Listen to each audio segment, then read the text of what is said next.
You can either live your dreams or live your fears. And I think the majority of people actually are not living their dreams, but are living their fears. So I want to ask you a question. What are your fears? What are you afraid of? What are you scared of? Because we all have fears, don't we? We all have something that's blocking us, that's holding us back. And as we begin to look at life, what we realize is that the reason that most people are not living out their true potential, are not doing all of the things that they would really like to do, is because of fear. Some people call fear false evidence or expectations appearing real. I'm reminded of the story of a guy that was living in an area where he had some new neighbors, and these neighbors had a bulldog. And when he came home every day, this bulldog used to chase him about a half a block from his house. Every day, he would have to streak home. I mean, he would just run. This bulldog would be right on his heels. And so he just got tired of that, because he would go home about a half a block away from home. He would look around for this bulldog, and he wouldn't see him. And he would go walking casually along, and this bulldog come out of nowhere, woo, woo, woo, and start chasing him, and he'd run home. So this one day, he just got tired. And so when the bulldog was running after him, he started running. He saw a rock, and he stopped to pick it up to throw at the bulldog. And when the bulldog got up on him, he started barking. He realized the bulldog didn't have any teeth in his mouth. Then he started chasing the bulldog. If you don't get on away from it, because the most the bulldog could have done is gum, you know. And so, you know what? Most people go through life running scared. Running scared from things that have no teeth in them, because they're false expectations appearing real. That, see, we're brilliant enough to scare ourselves to death. You realize that? There are some people actually who get a kick out of scaring themselves to death. I remember the last frightening movie I saw. It was The Exorcist. I will never forget. I was so frightened when I came home. I'll never forget. I drove in the driveway, and I had already called my former wife and said, listen, turn the lights on. I was coming in the driveway, and I was getting out of the car, and all of a sudden I couldn't get out. I started blowing my horn. I said, Madeline, they got me, they got me. She came to the kitchen and said, take your seatbelt loose, fool. I said, oh, okay. I was frightened out of my wits. But there are a lot of people who they get off on that. They love it. I'm a person, my brother is a paratrooper. My twin brother, he's in the military, a career man. I would love to jump out of an airplane to parachute. I'm scared, though. I mean, I really admire my brother for that. I would really love to be macho man like that. What are the things that you fear that's been keeping you from living your dream, that's been keeping you from doing some things that you would like to do? Just think about those things. And how do we begin to handle that? Abraham Maslow said that life is about growth. And he said you could either go back to your comfort zone, and there you won't find any growth, or you must be willing to go forward and face your fears again and again and again, because you're never going to have a fear-free existence. I mean, some fear is acceptable and legitimate. There are some things that you really should be afraid of. Now, you shouldn't allow it to immobilize you. You acknowledge it, you take it into account, and you carry yourself accordingly. There are times that we should proceed with caution. But it's the difference between being stopped by fear. It's the difference between having a fear and the fear having you. So what do? One, acknowledge it, and knowing that it's okay. Don't condemn yourself for being afraid. It's perfectly fine to have some fears.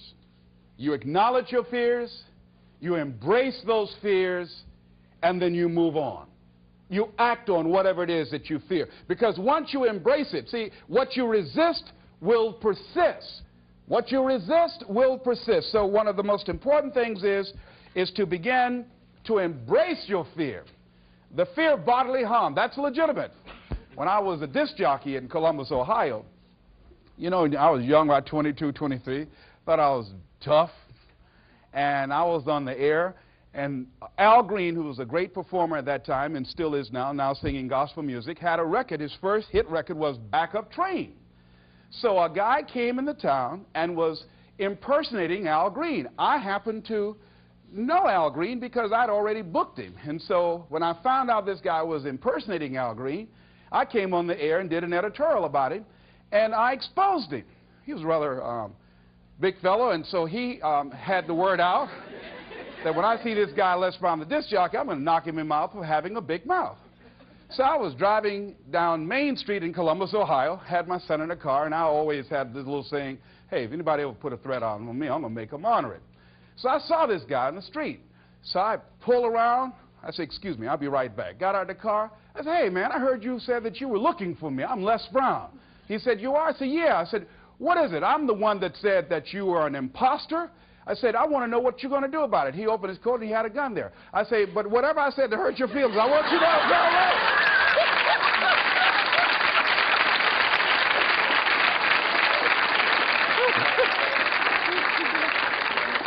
Acknowledge your fears, carry yourself accordingly, and do what makes sense for you. Well, one major fear I've always had is a fear of the dentist. And this fear had me. I didn't have that fear. And what really reinforced it, you got to watch things that can feed your fear. I saw a movie that most people would not remember. This movie was starring Dustin Hoffman. It's called The Marathon Man, with Laurence Olivier. When he's trying to get a confession out of him. And he took this drill out. Let me tell you something. When he went in Dustin Hoffman's mouth with that drill, I had $1 worth of popcorn. That popcorn went everywhere. Oh! Do you know I could not go to the dentist for 5 years? I had left broadcasting, went to the Ohio legislature, had an impacted wisdom tooth. Now that hurts. And I would call, and as soon as the people would answer the phone, I would hang up. That's how frightened I was. Dr. Hamler's office, boom, I'd hang up. Then I got to the point where I could just ask for an appointment. Hello? And I wouldn't give my real name. Because I knew I wasn't going to keep it. I'd give anybody's name. Joe Jiggly Jim, it didn't matter. Then pretty soon I got to the point where I could give my name. It was about 4 years after that, you know. I said, my name is Les Brown. Then I would call back and say, look here, due to my legislative agenda, I won't be able to make it. So the lady finally said on the phone, said, you're scared, aren't you? I said, no, I'm not. She said, then why don't you come in? I said, that's none of your business. She said, you're not coming in because you're scared. I wish you just would not waste our time. And she hung up. I said, you have no right to do that to people like me, you know. So finally, to make it long and short of it, I was hurting so bad, I said, wait a minute, I've got to do something. And I said, what am I afraid of? Go there and handle it. And I said, man, I said, Dr. Hamler, I just can't hear this drill. I mean, if you can do whatever, I don't need to hear this drill, that sound. You know, that's what gets me, that drill. Don't pull that drill out on me. He said, just calm down, calm down. And it wasn't really bad as I thought it was. One of the things you find out that when you face your fears, it's not as bad as you think it is. And when people tell you, I just can't do it, I can't handle it, I mean, really, I can't handle it, what they're envisioning is that they're not going to be here. They're going to clock out like you're going to die.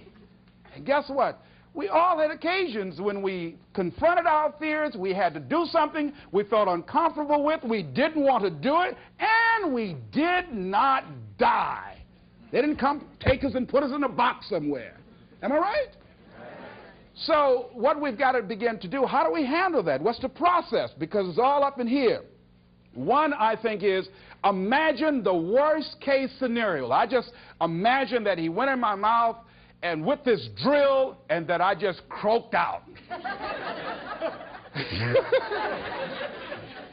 Then I imagine, that's the worst case scenario. Then I had another technique I used. Visualize yourself being more than able and capable of handling it.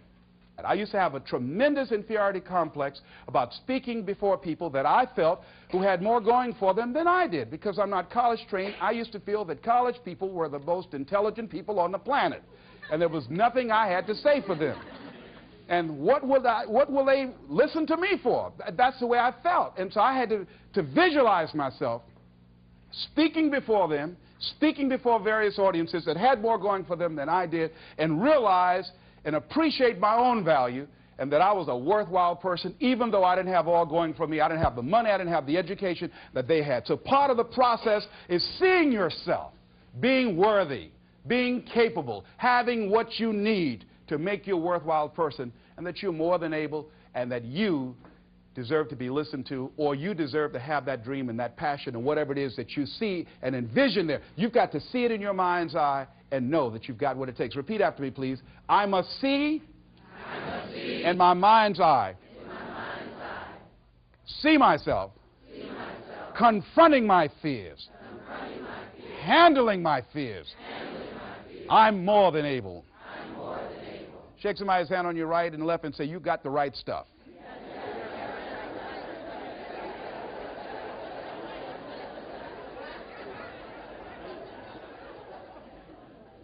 So deciding as you look at your life, as you look into the future and say, what fears am I holding on to?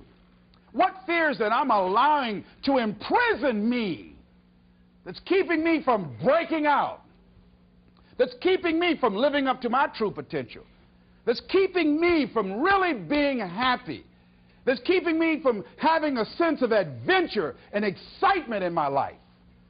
What's keeping me from controlling my destiny? What fears that I'm giving that permission to?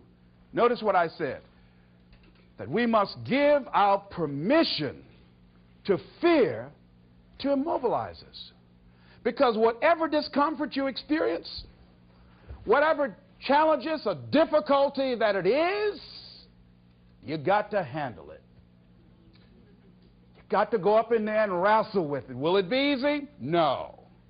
Will it be challenging? Yes. A friend of mine who's going into recovery. He's been addicted to crack cocaine for years and alcohol. And he was talking about how challenging it was and why he was dreading going into cold turkey. I said, what do you want me to tell you? That it's going to be a picnic? No, it's not. It's going to kick your butt? Yes, it is. Are you going to want to die? Yes, that's a part of it. But that's just what you must go through in order to get where you want to go. And guess what? You are strong enough to do it. You're strong enough, and your life is worth whatever you have to go through to get past this addiction. Whatever you have to do. This dream you got, whatever you want to do, will it be easy to just run out there and do it? No. Will it happen overnight? No. Will it be a struggle? Yes. Will there be times when you can't make ends meet? Yes, that's a part of it. Will there be times you won't know what to do? Yes, that's a part of it. Will you have some opposition? Will things go wrong sometimes? You will have many visits from Murphy. Now, if you're saying, well, who's Murphy? Don't worry.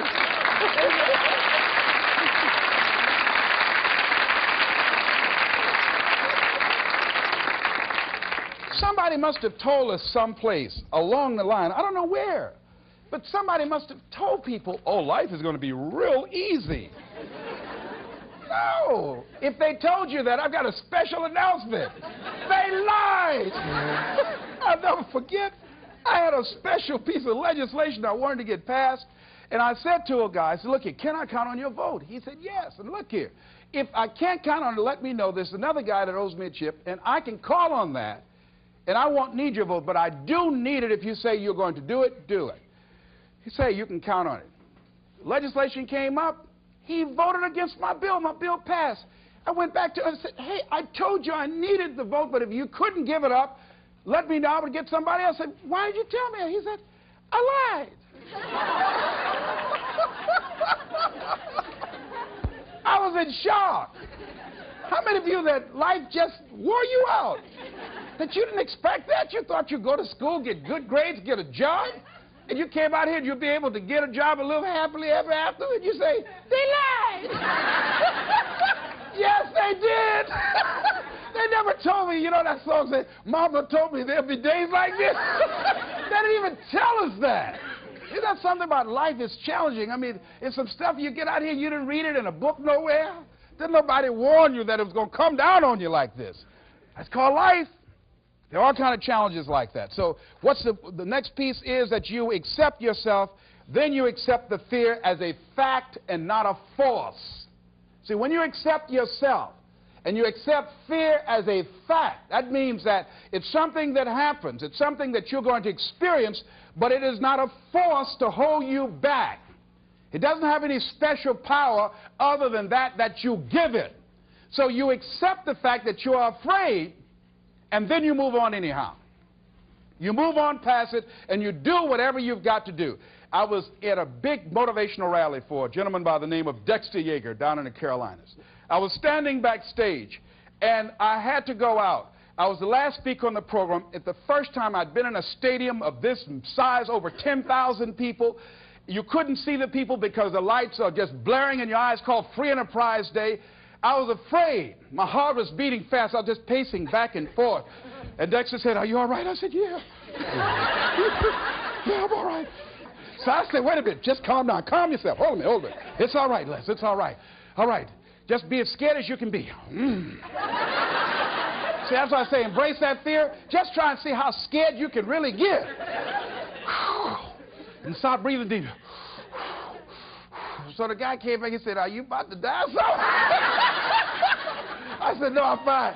But after I started embracing it and trying to make myself as afraid as I can get and imagine what's the worst thing that I can go out there and do, my mind go blink and I fade on stage, that's as long as they gave me my check.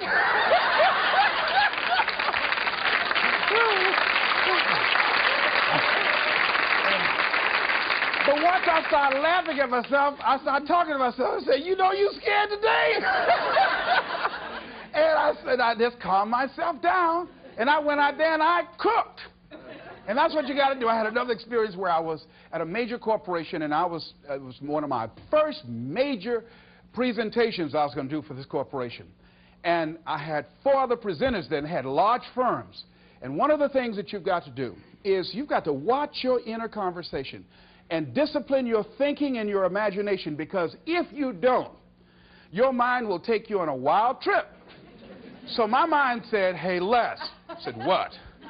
"These guys are going to wipe you out. You can't compete with them." Because I heard these guys sitting over across from me, and they were talking about all that they had going for them. And so I started doubting myself, and I became afraid, and I was thinking, well, maybe I shouldn't go in there.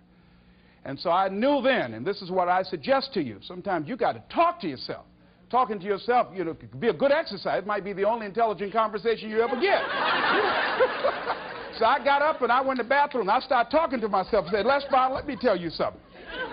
What do you care about these guys and their firms and all their money? You've got 6 children you've got to feed. You got a mama you've got to take care of home. You ain't got nothing to lose."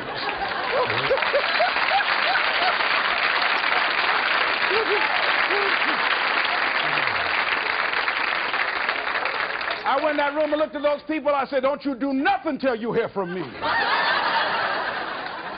And I got that contract, too. You got to do that. So when you have your lower self talking to you, telling you what you can't do, part of what you've got to do is be your own motivator. And you can't talk casually to yourself. You can't say, "I said, now, you must calm down now." No, that subconscious mind won't hear that.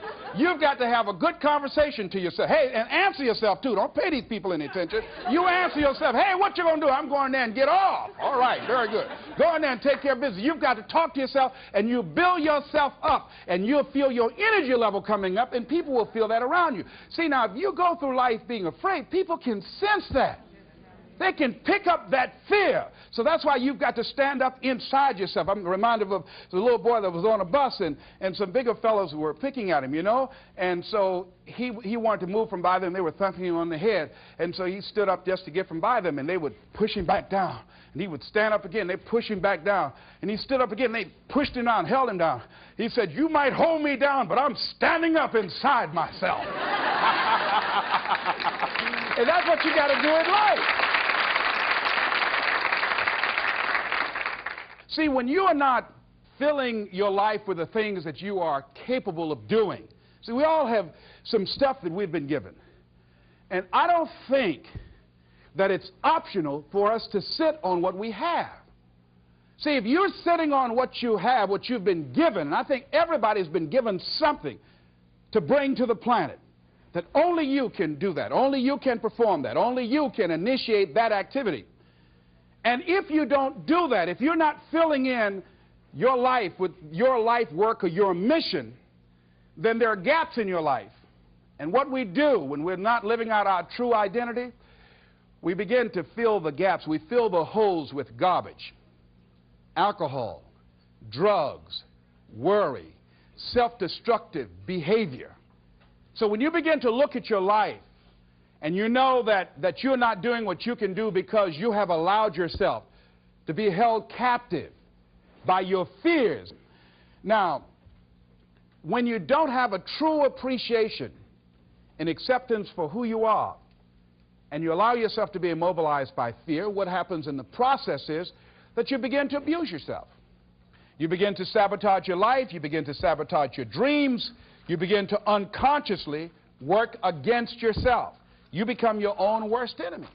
So what do you do about that? Well, you begin to realize that your dream and your gifts have so much meaning and so much value for you till your hunger for them will begin to push you past the fear. Your hunger to have them will give you a special drive. As you work on yourself, as you begin to acknowledge your true identity, the true power that you have, the true capacity you have to bring about change, the miracle-working power that you have within yourself to do the things that you want to do. When you take them on, I'm reminded of a man who, this gentleman was doing a special study of a special tribe in Africa, headhunters. And he had difficulty in developing a relationship with these tribesmen because of the fact that he had fear. He had fear they would take his head. I tell you, all fears aren't bad. That was a legitimate fear. That was a good fear to give you a headache. So he worked there for a long time with no effort, no progress in developing a relationship and rapport and being able to achieve a level of trust. So finally one night while he was in bed, he was thinking about it. I said, what is it that you came here to do? What is your life work as a missionary? He said, I wanted to study these tribesmen. I said, what's the worst thing that they can do to you? Kill you. And he just decided, hey, this is what I came here to do. I know that there's some risk involved, and I'm going to do it, come what may. He said, I'm not going to be afraid anymore. He went back the next day, and he started doing the work and trying to talk to and interview many of the members of this tribe. And they began to respond to him. They threw out the welcome mat to him. And years later, when people came to see what his progress was, they asked him, how were you able to do this? How did you convert the relationship from being hostile to that of being positive? And he said something I think has value for all of us. He said, when life can no longer threaten you with death, he said, what else is there? What else is there? And the majority of the fears that we have are not life or death fears. They're not those kind of fears. But through our imagination, we blow them out of proportion and we give them more power than they actually have or deserve, and we permit them to govern our lives. We permit them to determine how far we can stretch out on our dreams and discovering our stuff.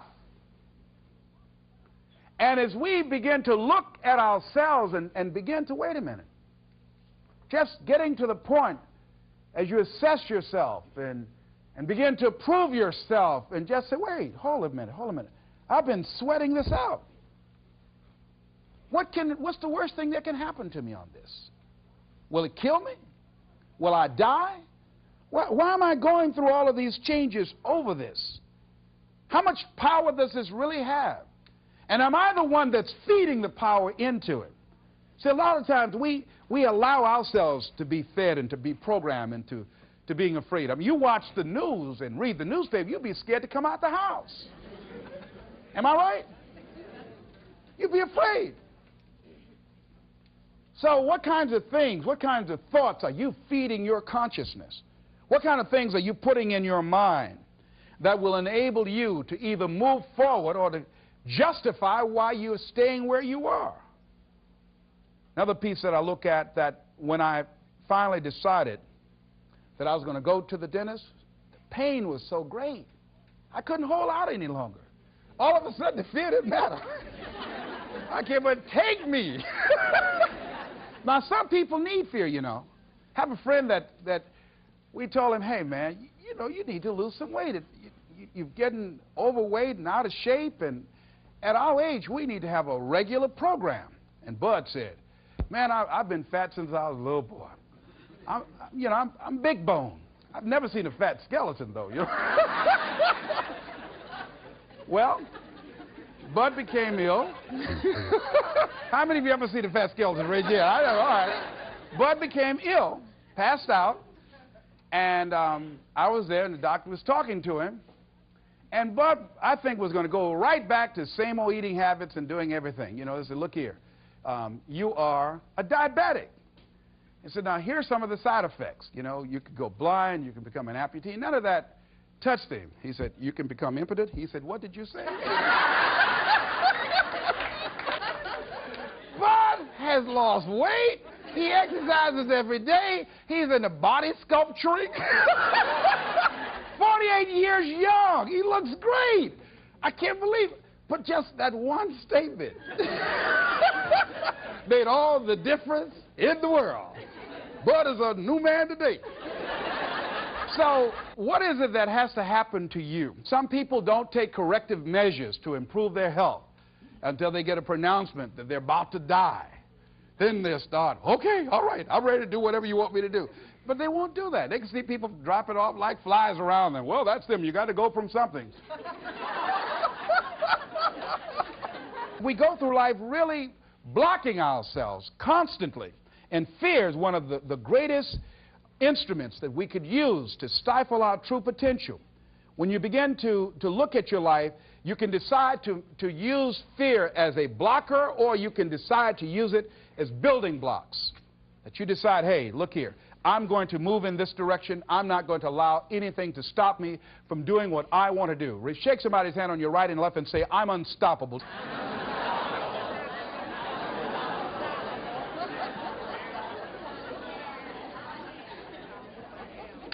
See, when you begin to understand and acknowledge your fear, and you go forth anyhow, you go forth in a spirit and a knowing that there's a way that you can begin to handle this. There's a way out here somewhere. There's a solution.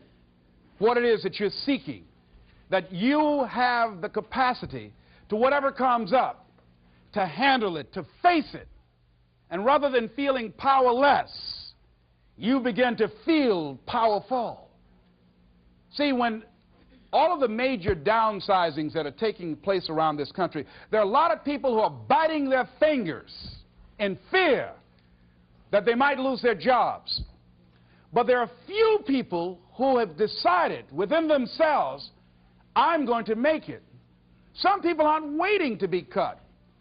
Some people are moving on their own because they feel within themselves, I've got what it takes to make it.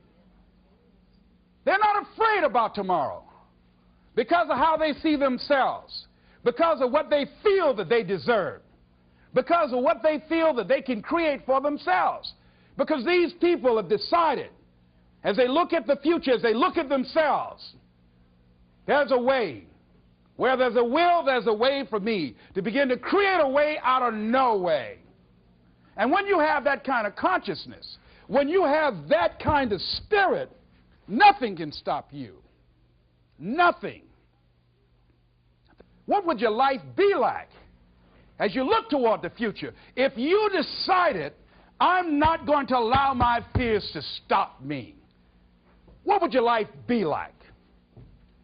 What would your future be like if you decided to want that which you desire so strongly that it prepares you past your fears, that you experience the fear, as the one book says, feel the fear and do it anyway?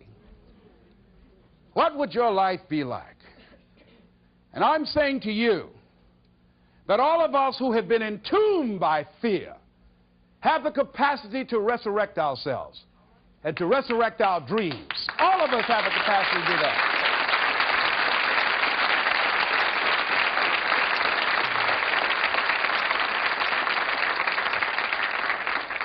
And you have, is it easy? No. It's not easy. Can I do it? Yes. What's one of the ways to get started? Some of us need somebody to hold our hands. Sometimes we need somebody to help us out.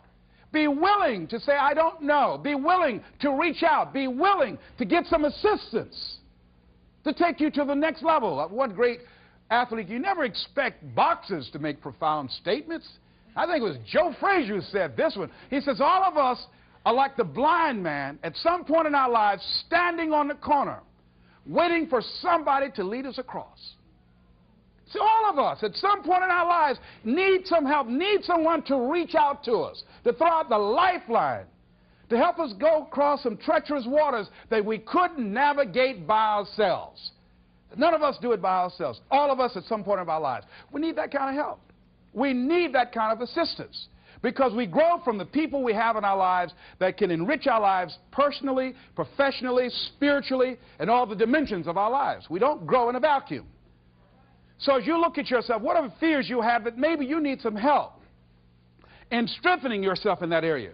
As you assess your strengths and your weaknesses, as you begin to approve yourself and your passions and your dreams and your goals and the things that you want, if you decide to experience all of your true potential, as you decide to manifest all of your greatness, as you decide, wait a minute, what else is available to me out here if I decided to experience the fear of rejection, the fear of no, the fear of failure, the fear of standing by myself? What else is available? Of taking a chance, a fear of losing it all. What else is available to me that will bring some extra meaning and value? The fear of people not liking me. You know how many people do things they don't want to do because they want everybody to like them? Everybody's not going to like you. Excuse me, special announcement. Everybody's not going to like you. No, it's just not that kind of world. But you know, there are a lot of people who won't take positions on issues, who won't take a stand for things they believe in, who won't speak up for themselves because they don't want to make anybody mad. Oh, it was Bill Cosby. He said, I don't know what the secret of success is. He said, but here's what I know what the secret of failure is. He said, trying to please everybody. You can't please everybody. But there are people who have the fear of rocking the boat. So they just go alone in life. Just go alone. Well, how do you feel? Well, I don't really want to say. How many of you know people like that? Raise your hand. These people aren't living life. They're not truly experiencing life. What do you really want to do? Well, I don't like this, but I guess I'll go ahead on and do it. No. No, life is too short for that. Too short and unpredictable, moseying through. Not trying to disturb anything, not trying to shake anything up, not trying to make any waves. You see, there are some people who come through the universe and their level of contribution and the level of energy they manifest is so small, so inconspicuous, that when they go, you won't even know they left. I mean, there are people who die on jobs, and you say, hey, where's John? Oh, John's been dead 6 months. You're kidding. No. Is that right? Yeah. I didn't know. Why did somebody say, well, I guess we didn't miss him. But there's some people, because of their personality, because of their contribution, because of the investment of their time and their energy and the impact they have there, that when they go, everybody will miss them. See, when Mother Teresa checks out, everybody will know. When Rosa Parks Everybody will know. Nelson Mandela, everybody will know. Why? Because of their contribution.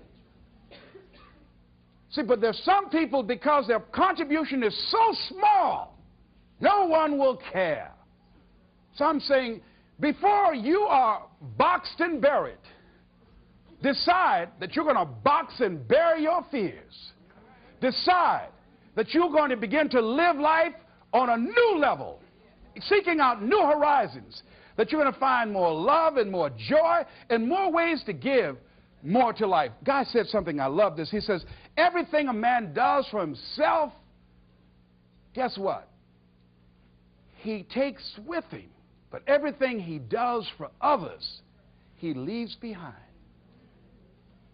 So when you begin to say, what is it that I want to leave? What contribution that I want to begin to make? What difference do I want to make in life?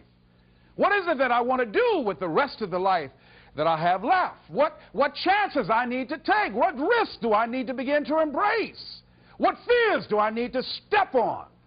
What areas of my life am I dead right now? What dreams? You can either live your dreams or live your fears. You have got to get to a point where you say, I'm sick and tired of living like this. There's got to be more. That's when people go out and strike out on their dreams. That's when people get out of relationships where they're dying together rather than growing together. That's where they leave jobs. So where are you going? Away from here? I don't know.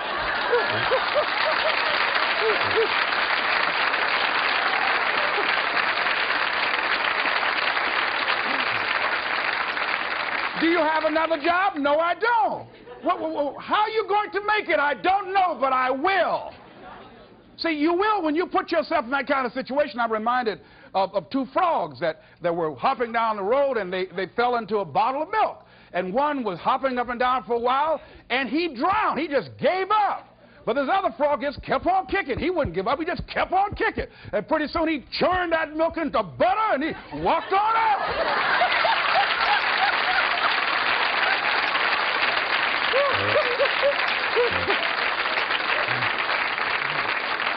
So I'm saying, when life catches you by the neck and blind slap you, whap and knock you down, I said, just keep on kicking, you know.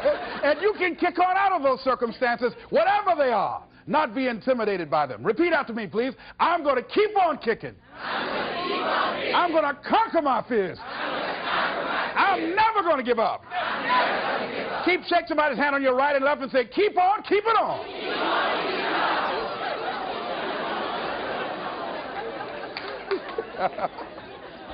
I tell you, one of the exciting things about life is you got to keep the child in you. Little children dream. We used to go to work with my mama, and we would be riding across Miami Beach. My brother and I would be arguing, that's my car. No, that's your car. That Rutabaga over there. Oh, that's my house. Mama, tell you that's my house. I had that house yesterday. How many of y'all did that as kids? Raise your hands. But then after we become adults, life slapped you side the head a few times, and then you don't dream anymore. Bigger Thomas, in the book, The Invisible Man, I think it was, he said, the impulse to dream has been slowly beaten out of me through the experience of life. And most people, ladies and gentlemen, have stopped living their dreams because of the lessons they've learned from life or things they've picked up, because we've only been born with two fears. The fear of a loud sound, or the fear of falling. And all the other fears are fears we learn, fears we pick up. Whatever you're scared of, your life, the value you brought to the planet, far more important than whatever you're afraid of. You're stronger. So as we begin to look toward the future and look at what will it take for us to break through those fears, one, acknowledging the fear, knowing it's all right, some fear is healthy. Beginning to know that your dreams, your passions, your drive to achieve whatever it is you want, as it has more power and meaning, it will move you past your fears. As you begin to feel that you deserve it, your passion and goal is so strong, the fears won't matter. As you begin to trust yourself and put yourself in the situation where you have to make it happen, you will make it happen. Ladies and gentlemen, I don't believe this. I know this from my own life experience. I know that you've got greatness within you. I know that you have unlimited potential in you. I know that you have something to give to the universe that was not here before you showed up. Somebody said that life is God's gift to us, and how we live our lives is our gift to God. What kind of gift are you giving? And what kind of gift could you give if fear wasn't an issue? And I'm saying you can have fears, but don't surrender. Don't let your fears have you. You're more than capable of making this your decade. This is Mrs. Mamie Brown's baby boy, Leslie Calvin Brown, saying, it's been a plumb pleasing pleasure as well as a privilege. Thank y'all here.